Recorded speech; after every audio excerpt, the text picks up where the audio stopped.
Soil fertility consulting is it's really essential with a lot of producers, not only from a standpoint of budgeting and spending your dollars wisely when it comes to fertilization, but how to interpret soils analysis, what it means, what your options are, just a myriad of things. In Virginia, we really focus a lot on nutrient management, in large part because of this Chesapeake Bay that we have out on the coast, and it's very important to manage those nutrients properly.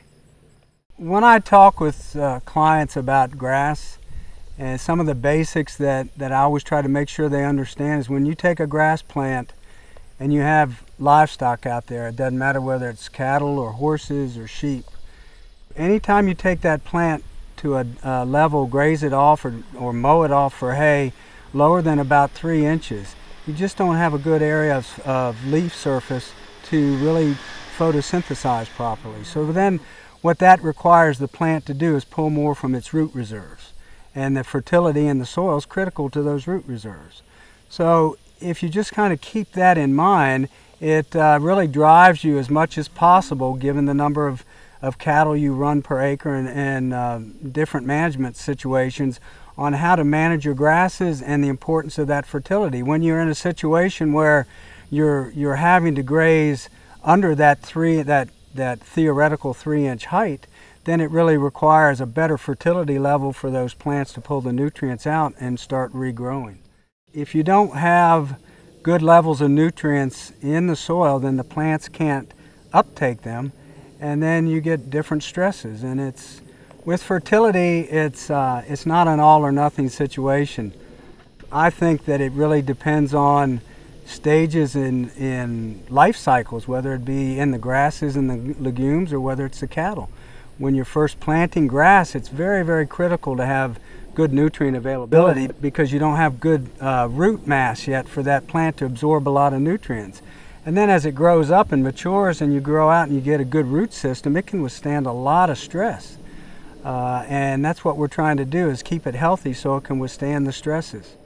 That's really the basic philosophy we go by, and the importance of those nutrient levels and getting them within certain ranges so that we've got adequate nutrients given the other factors that are important in nutrient uptake in the soil. It's really kind of like a three-legged stool. You've got the soils analysis, the chemical, but you've also got the physical.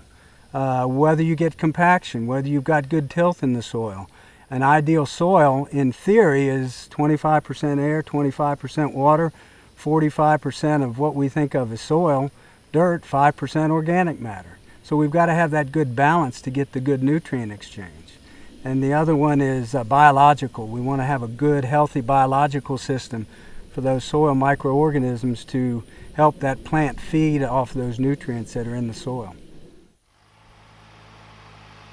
We've got to treat the grass so that we get the productivity out of it, and it's probably some of the lowest cost forage or lowest cost nutrition that we can provide for these animals.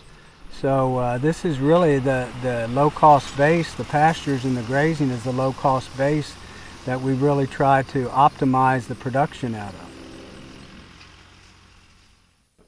Well, I started working with Bob in 1997.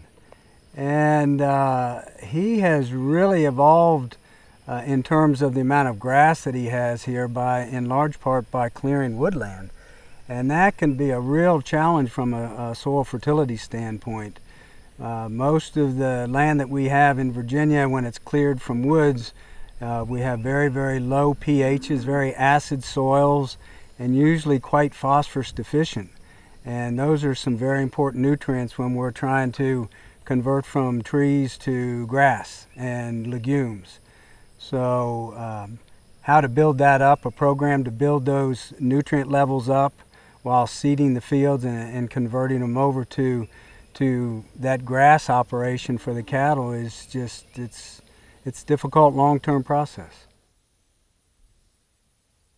Many would say, I think Bob agrees, that you're really in the grass business first.